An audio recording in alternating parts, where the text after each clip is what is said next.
സംസ്ഥാനം നിയമസഭാ തെരഞ്ഞെടുപ്പിന്റെ ചർച്ചകളിലേക്ക് കടക്കുമ്പോൾ യു.ഡി.എഫിന് തലവേദനയാവുകയാണ് വിവാദങ്ങൾ. പുനർജനി തട്ടിപ്പിൽ പ്രതിപക്ഷ നേതാവ് വി.ഡി. സതീശനും ശബരിമല സ്വർണ്ണ കവർച്ചയിൽ അടൂർ പ്രകാശിനും ബന്ധമുണ്ടെന്ന പ്രചരണം മുന്നണിയെ പ്രതിക്കൂട്ടിലാക്കി. വിവരങ്ങളുമായി ദിസ്ന സുരേഷ് ചേരുന്നുണ്ട്. Disna, very good morning. സംസ്ഥാന നിയമസഭാ തെരഞ്ഞെടുപ്പിന്റെ ചൂടിലേക്ക് ഇങ്ങനെ കടക്കുകയാണ്. ആദ്യമൊക്കെ നമുക്കറിയാം കോൺഗ്രസിന് തലവേദനയായത് രാഹുൽ മാങ്കൂട്ടത്തിലാണെങ്കിൽ ഇപ്പോൾ ആ തലവേദന മൈഗ്രെയിൻ ആക്കിയിരിക്കുകയാണ് വി.ഡി. സതീശനും ഒപ്പം യു.ഡി.എഫ് കൺവീനർ അടൂർ പ്രകാശും ചേർന്ന്. അപ്പോൾ ഈ ചെറിയ മീനുകളിൽ നിന്നും വലിയ മീനുകളിലേക്ക് എത്തുമ്പോൾ എങ്ങനെയായിരിക്കും കോൺഗ്രസ് ഇതിനെ നേരിടുക? ഈ പ്രതിപക്ഷ നേതാവ് വി.ഡി. സതീശനും ഒപ്പം ഈ അടൂർ പ്രകാശും ഈ മുന്നണിയെ എങ്ങനെയാണ് ദിസ്ന പ്രതിക്കൂട്ടിലാക്കുന്നത്?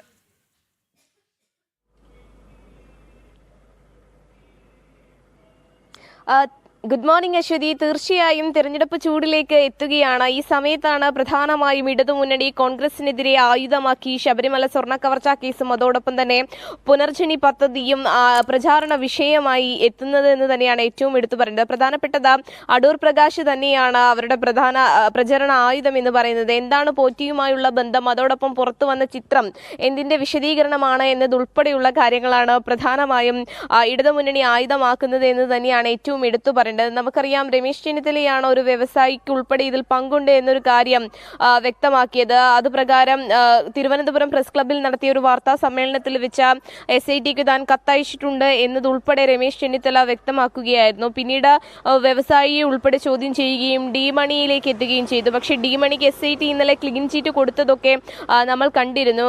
രമേശ് ചെന്നിത്തല ആദ്യഘട്ടത്തിൽ അല്ലെങ്കിൽ പ്രധാനമായും അന്താരാഷ്ട്ര ബന്ധം ഈ ശബരിമല സ്വർണ്ണ കവർച്ചയുമായി ഉണ്ട് എന്നത് തന്നെയാണ് ആദ്യഘട്ടം മുതൽ പറഞ്ഞിരുന്നത് എന്ന് തന്നെയാണ് ഏറ്റവും എടുത്തു പറയേണ്ടത് അശ്വതി. ഇതിൽ ഇപ്പോഴിതാ പുനർജനി പദ്ധതിയും വി.ഡി. സതീശനെ വെട്ടിലാക്കുന്നു, അതൊരു പ്രചാരണ ആയുധമായി മാറുന്നു എന്നത് തന്നെയാണ്. കേസെടുക്കണം എന്നൊക്കെയുള്ള ഒരു നിയമോപദേശം ഉണ്ടായിരുന്നു. ആ റിപ്പോർട്ട് മുഖ്യമന്ത്രിക്ക് കൈമാറിയതൊക്കെ നമ്മൾ കണ്ടതാണ്. പുനർജനി പദ്ധതിയെ പറ്റി പറയുകയാണെങ്കിൽ ഈ പ്രളയാനന്തരം മറ്റു രാജ്യങ്ങൾ പോയി അവിടെ നിന്ന് ഫണ്ട് കൊണ്ടുവന്നു എന്നൊരു ആരോപണമാണ് ഉണ്ടായത്. പക്ഷേ അതൊരു ഫൗണ്ടേഷന്റെ കീഴിൽ പ്രവർത്തിക്കുന്ന രീതിയിലാണ് ആ ഫണ്ട് കൊണ്ടുവന്നത്. അത് നേരിട്ട് വി.ഡി. സതീശന്റെ അക്കൗണ്ട് ലേക്കുമല്ല എത്തിയത് എന്നൊരു വിശദീകരണവും അധികൃതരുടെ ഭാഗത്തു നിന്നുണ്ടായിരുന്നു. പക്ഷെ അതൊക്കെ വലിയ രീതിയിലുള്ള ഒരു പ്രചാരണ ആയുധമാക്കുവാൻ ഇടതുമുന്നണി ശ്രമിക്കുന്നു എന്ന് തന്നെയാണ് ഏറ്റവും എടുത്തു പറയേണ്ടത്. അതോടൊപ്പം തന്നെ രാഹുൽ മാങ്കൂട്ടം വിഷയവും ചെറിയ രീതിയിൽ അല്ലെങ്കിലും ചില സന്ദർഭങ്ങളിലൊക്കെ തന്നെയും പാർട്ടിക്കുള്ളിൽ വലിയ രീതിയിൽ അതൊരു പ്രശ്നമായി മാറുന്ന ഒരു സാഹചര്യമുണ്ട്. അടൂർ പ്രകാശിന്റെ വിശദീകരണമൊക്കെ തന്നെയും പാർട്ടിയിൽ വലിയ രീതിയിൽ നാണക്കേട് ഉണ്ടാക്കിയിരുന്നു എന്ന് തന്നെയാണ്. പിന്നീട് നേതാക്കന്മാരോട് ഉൾപ്പെടെ ആ വിഷയത്തെ സംബന്ധിച്ച യാതൊരു തരത്തിലുള്ള പ്രതികരണവും ഉണ്ടാവരുത് എന്നൊരു കാര്യം തന്നെയാണ് വ്യക്തമാക്കിയിട്ടുള്ളത്. എന്തായാലും തിരഞ്ഞെടുപ്പ് എടുക്കുന്നു, ഇതിനെയൊക്കെ എങ്ങനെയാണ് കോൺഗ്രസ് പ്രതിരോധിക്കുക എന്നത് നമുക്ക് നോക്കിക്കാണേണ്ടതാണ്. അതോടൊപ്പം തന്നെ സ്ഥാനാർത്ഥി നിർണയത്തെ സംബന്ധിച്ചും വലിയ തർക്കങ്ങൾ കോൺഗ്രസിൽ ഉടലെടുക്കുന്നു എന്ന് തന്നെയാണ് പ്രധാനമായും ഏറ്റവും എടുത്തു പറയേണ്ടത്. ഇപ്പോൾ തിരഞ്ഞെടുപ്പ് അടുക്കുന്ന സമയത്ത് കോൺഗ്രസ് ഭക്തരുടെ അല്ലെങ്കിൽ ഭക്തരുടെ വികാരത്തോടൊപ്പമാണ് തങ്ങൾ നിൽക്കുന്നത് എന്ന് പറയുമ്പോഴും സ്വർണ്ണക്കവർച്ചാ കേസിൽ അടൂർ പ്രകാശ് പെട്ടത് അത് വലിയ രീതിയിൽ പാർട്ടിക്ക് തിരിച്ചടിയാവും എന്ന് തന്നെയാണ് ഒരു വിലയിരുത്തലിൽ എത്തിയിരിക്കുന്നത്. എന്താണ് ആളുകൾക്കിടയിൽ അങ്ങനെ ഒരു സംശയം ജനിപ്പിക്കാൻ അത് കാരണമാകും എന്നൊരു വിലയിരുത്തലിലും പാർട്ടി നേതൃത്വമുണ്ട്. പുനർജനി പദ്ധതിയെ പറ്റി പറയുകയാണെങ്കിൽ വി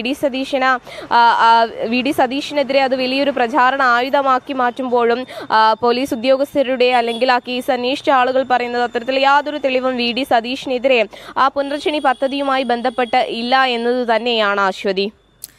തീർച്ചയായും ദിസ്ന, വളരെ പ്രധാനപ്പെട്ട വിവരങ്ങളാണ് ദിസ്ന പങ്കുവച്ചത്. അങ്ങനെ നിയമസഭാ തെരഞ്ഞെടുപ്പിന്റെ ചർച്ചകളിലേക്കൊക്കെ കടക്കുമ്പോൾ കോൺഗ്രസിന് വല്ലാത്ത തലവേദനയാണ്. പുനർജനി പദ്ധതിയിൽ പ്രതിപക്ഷ നേതാവ് പ്രതിക്കൂട്ടിലാകുന്നു. ഒപ്പം യു.ഡി.എഫ് കൺവീനർ ഈ ശബരിമല സ്വർണ്ണ കവർച്ചയിൽ ഭക്തരുടെ വിശ്വാസങ്ങൾക്കൊപ്പം നിലപാടെടുത്ത യു.ഡി.എഫും പ്രതിക്കൂട്ടിലാകുന്ന ഒരു കാഴ്ച. വരും ദിവസങ്ങളിൽ ഇതിനെയൊക്കെ എങ്ങനെ നേരിടും, എങ്ങനെ പ്രതിരോധിക്കും, അതാണ് കണ്ടറിയേണ്ടത്.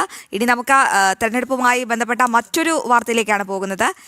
നിയമസഭാ തെരഞ്ഞെടുപ്പിന്റെ തയ്യാറെടുപ്പുകൾക്കായുള്ള CPIയുടെ നേതൃയോഗം ഇന്നും തുടരും. CPI മത്സരിക്കുന്ന 25 സീറ്റുകളിൽ സ്ഥാനാർത്ഥി നിർണയത്തിനുള്ള ചർച്ച നടക്കും. ഒപ്പം SNDP ജനറൽ സെക്രട്ടറി വെള്ളാപ്പള്ളി നടേശനെ അനുനയിപ്പിച്ചുകൊണ്ട് മുന്നോട്ടു പോകാനുള്ള വിശദമായ ചർച്ച ഇന്നും ഉണ്ടായേക്കും.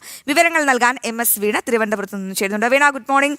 നിയമസഭാ തെരഞ്ഞെടുപ്പാണ്, അതിന്റെ തയ്യാറെടുപ്പുകൾക്ക് ഇങ്ങനെ ഒരുങ്ങുകയാണ് മുന്നണികൾ. സംസ്ഥാന സർക്കാരിന് ഈ നിയമസഭാ തെരഞ്ഞെടുപ്പ് വളരെ നിർണായകമാണ്. പ്രത്യേകിച്ച് ഈ തദ്ദേശ തെരഞ്ഞെടുപ്പിലടക്കം വലിയ തിരിച്ചടിയാണ് ഈ സംസ്ഥാന സർക്കാർ നേരിട്ടിരിക്കുന്നത്. അപ്പോൾ പ്രധാന മുന്നണിയായ CPIക്കും ഇത് നിർണായകമാണ്. ഈ CPI സംസ്ഥാന നേതൃയോഗത്തിൽ ഇന്ന് എന്തൊക്കെ കാര്യങ്ങളാകും പ്രധാനമായും ചർച്ചയാവുക വീണ. ഒപ്പം മറ്റൊരു പ്രധാനപ്പെട്ട കാര്യം ഈ വെള്ളാപ്പള്ളി നടേശനെ അനുനയിപ്പിക്കുക എന്ന കാര്യം. കാരണം കഴിഞ്ഞ ദിവസങ്ങളിൽ മാധ്യമങ്ങളെയൊക്കെ കണ്ടപ്പോൾ CPIക്കെതിരെ അതിരൂക്ഷ വിമർശനമാണ് വെള്ളാപ്പള്ളി ഉന്നയിച്ചത്. അപ്പോൾ അങ്ങനെ ഇടഞ്ഞു നിൽക്കുന്ന വെള്ളാപ്പള്ളിയെ എങ്ങനെ അനുനയിപ്പിക്കാനാകും ഈ CPIയുടെ ശ്രമം വീണ?